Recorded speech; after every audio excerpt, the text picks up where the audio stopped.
You know those days you remember down to the smell in the air? Yeah. My first day here was one of those. I walked into that office clutching a second-hand briefcase that still smelled faintly like someone else's aftershave. Ow. My palms were sweating. But I had this ridiculous smile plastered on my face, the kind you wear when you're nervous but trying to look confident. The receptionist gave me a polite nod. The clock behind her ticked a little too loudly, like it was reminding me that I was stepping into a brand new chapter. I remember thinking, this is it. This is where I prove myself. The office floor was bright, almost too bright. Light poured through those massive windows, bouncing off neatly stacked papers and the glossy surface of every desk. Phones rang in the background, printers hummed, and the air smelled faintly of fresh coffee and paper toner. It felt alive. A few people glanced up at me as I passed by, that quick once-over strangers give when they're deciding if you belong. I straightened my shoulders and told myself, you do belong. You're going to show them, my manager. Well, back then, I actually admired him, shook my hand, firm grip, warm smile. I said, we're a family here, and I believed him. God, I believed him. That first day, I stayed a little late just to get ahead. I wanted to make a good impression. I even skipped lunch because I didn't want to waste time. I thought, if I work hard enough, they'll notice. They'll appreciate it. I didn't know it then. But that was the first day of a 5-year chapter where I gave this place everything I had. And it's funny now. When I think back to that moment, I don't just see the bright sunlight and hear the ticking clock. I can almost feel this shadow creeping in, something I couldn't name yet. A quiet warning I didn't hear. They say if you want to be noticed, you've got to work twice as hard as everyone else, so I did. At first it felt good, staying late, volunteering for the projects no one wanted. It was like I was slowly carving my name into the bones of this place. I became the one they could count on. It's the person they called when a deadline was about to collapse. I remember one night it was well past midnight. I was carrying this stack of files so high I could barely see over it. The office was dark except for my desk lamp and the soft blue glow of my computer screen. Outside, the city was asleep. Inside, it was just me and the hum of the AC. I could hear my own footsteps echoing off the walls. Everyone else was at home, with their families or sleeping peacefully. I told myself I didn't mind. This is what it takes. This is how you prove yourself. And in a strange way, I felt proud. I liked being the dependable one. Liked that when a crisis hit, my name was the first they said in the meeting room. I fixed other people's mistakes. Without complaint, stayed late, without overtime pay. Covered shifts when someone suddenly got sick. And every time I did, I felt like I was adding invisible gold stars next to my name. Stars only I could see, because they sure weren't on any wall. It wasn't all bad. There were moments where I could feel my skills sharpening, where I'd solve a problem and think, yeah, no one else could have pulled that off. Those moments kept me going, but here's the thing about being the reliable one. People start relying on you a little too much. And somewhere along the way, what you once did to stand out just becomes the bare minimum they expect. Back then, I didn't see the danger in that. I only saw the pride. It didn't happen all at once. Favoritism is sneaky like that. It doesn't. Storm through the front door. Creeps in quietly, smiling, pretending to be harmless. The first time I noticed it was during a Monday morning meeting. His nephew had only been there for 3 weeks, and somehow he was already part of the team in a way I never was. My manager laughed at every joke he made, even the ones that weren't funny. The kind of laugh that comes from the gut, the you're my favorite kind. I'd never heard him laugh like that for me. Then it was the little things. He'd get to leave early because he had an appointment, but when I asked for the same, it was, can you wrap this up first? He got the new company laptop before anyone else. He got invited to lunches I didn't even know were happening until I saw them return, laughing and slapping each other on the back. One moment is burned into my brain. I was rushing to finish a client report, the kind of deadline that makes your pulse match the ticking of the clock, and I passed the break room. There they were. My manager and his nephew eating takeout, laughing about some story from last weekend. I didn't even slow down, but I could hear it, their laughter echoing behind me while the sound of my own hurried footsteps filled the hall. I remember glancing at my watch. The second hand moved in sharp little jerks, each tick louder than the last. I thought, I don't have time for this. I have work to do. But deep down I also thought, why am I never at that table? At the time I brushed it off, told myself I was imagining things. Looking back, that was the start. That was the first little crack in the glass. I walked into that meeting with a knot of nervous excitement in my stomach. 5 years. 5 years of perfect performance reviews, late nights, extra projects. I thought this was it. It's a big announcement. My moment. The conference room smelled faintly of coffee and stale air from too many bodies in one space. Everyone had their laptops open, the soft clatter of keyboards filling the gaps between small talk. I sat there rehearsing my smile, the one you use when your name gets called. My manager cleared his throat. He started talking about recognizing excellence and rewarding dedication. My pulse quickened. I leaned forward, hands pressed. Together under the table, almost tasting the relief of finally being seen, and then, please join me in congratulating our new department lead, my nephew. It took me a second to process. At first, I thought I'd misheard. Then the clapping started. Polite, thin applause that felt like it was echoing in a tunnel. I was frozen in my seat, my face stuck somewhere between a polite smile and disbelief. My mind flashed back to 3 months ago. I was watching him stumble through a presentation. He couldn't even pronounce half the industry terms. I'd stayed late that night to fix his slides, thinking he still knew. He'll get it eventually. Guess I was right, he got it all right, just not by earning it. I kept my eyes. On the table, the wood grain blurring as my jaw tightened. Every clap in that room felt like a nail being hammered into the idea that hard work mattered here. He shook hands, beaming, already talking about exciting changes he had planned. I wanted to laugh, or maybe scream.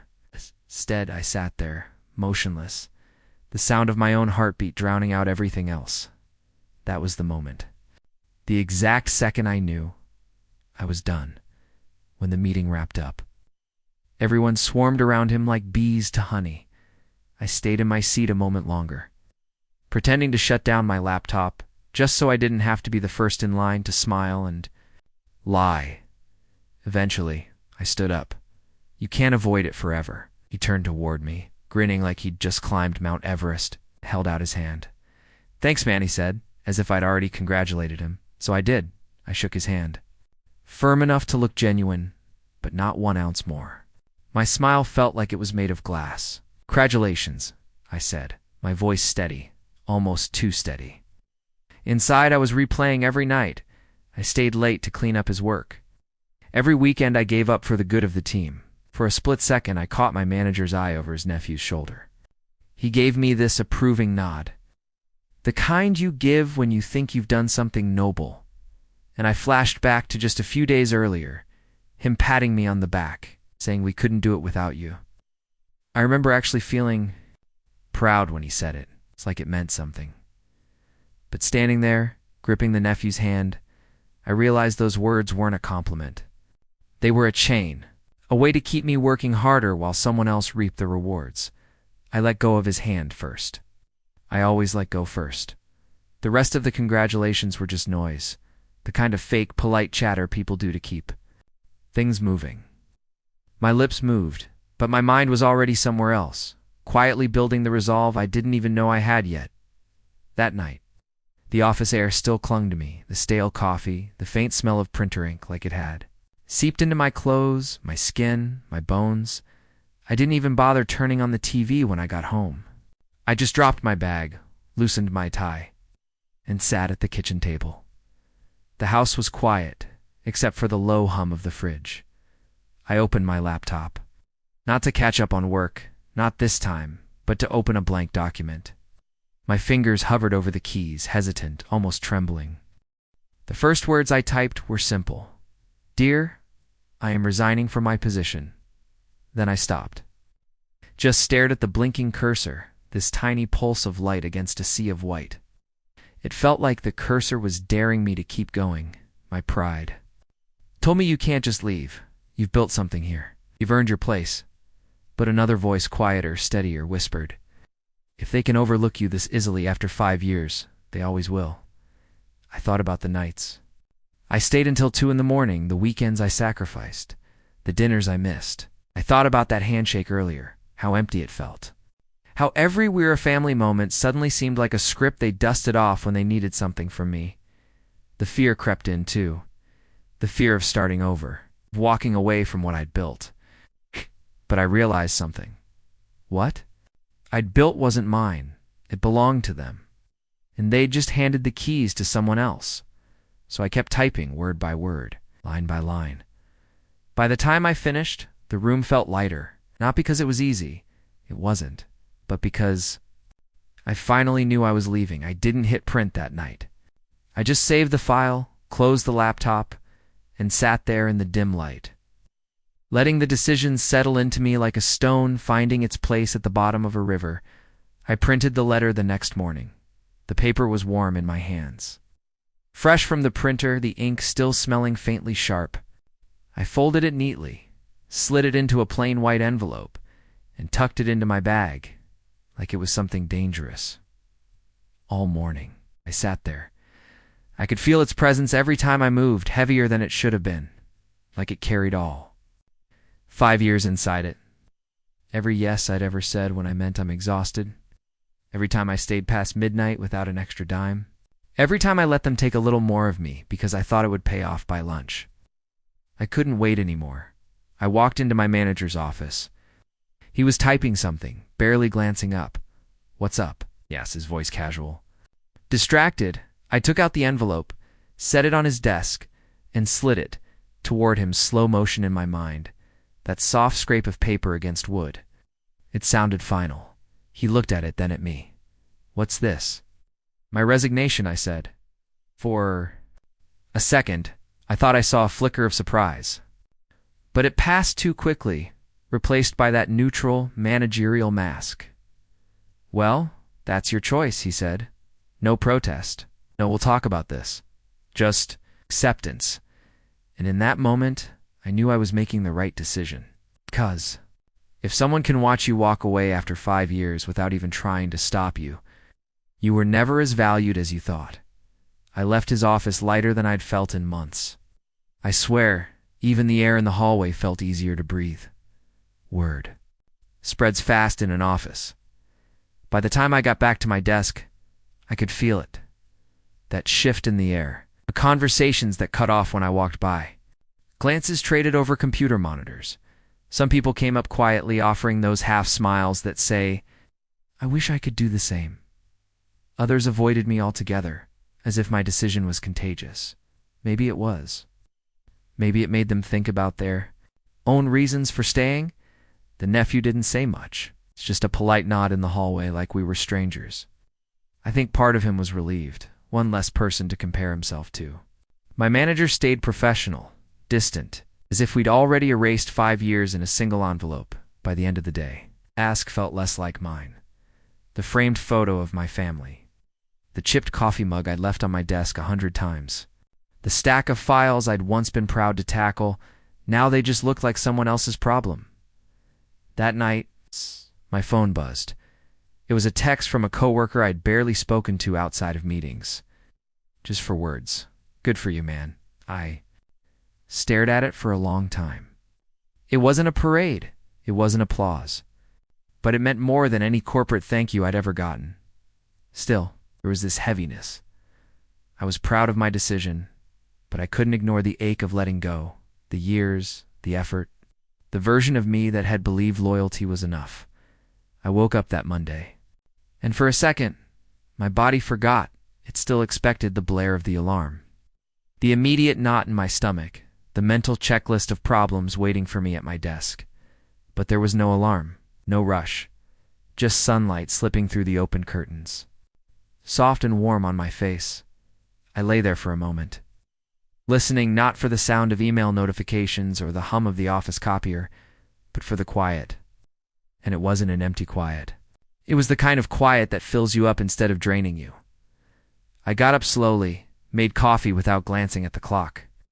The steam curled upward in lazy spirals, like it had nowhere better to be. I took the first sip and actually tasted it, instead of gulping it down while shoving on my coat, and then, for no reason at all, I laughed, because just a week ago, this same Monday morning started with my alarm screaming at 6 a.m., me dragging myself out of bed with that heavy, familiar thought, here we go again, not today. Today there was no again. Today was just mine. It was strange. I'd spent years telling myself that without this job I'd be lost, that walking away would mean starting from zero. But standing there in my kitchen, coffee in hand, I realized I wasn't lost at all. I was free. Sometimes I catch myself thinking about those 5 years. Not in the bitter, I should have left sooner way, but in a softer way. A way that lets me see the good, the bad, and the truth all at once. The truth is, that job taught me a lot. It taught me discipline. It taught me how to push past limits I didn't know I had. But it also taught me something I wish I'd learned. Earlier, that loyalty means nothing to people who see you as replaceable. The betrayal. Yeah, it stung. It cracked something open inside me, but that crack. It also let the light in. A few days ago, I was sorting through old boxes when I found a photo of myself at my first desk. I looked so young, so sure that hard work would speak for itself. I held that picture for a long time, and instead of feeling sorry for that version of me, I smiled. Because he didn't know yet, but he was going to learn how to stand up for himself. If I could go back and tell him one thing, it wouldn't be don't take that job. It would be, when the time comes, don't be afraid to walk away. Leaving wasn't the end of my story. It was the part where I stopped letting someone else hold the pen, so I don't regret it. Not a single step, not a single late night. Not even the day they gave my promotion to someone else. 'Cause all of it led me here to a life where I know my worth, and where I'll never again wait for someone else to recognize it.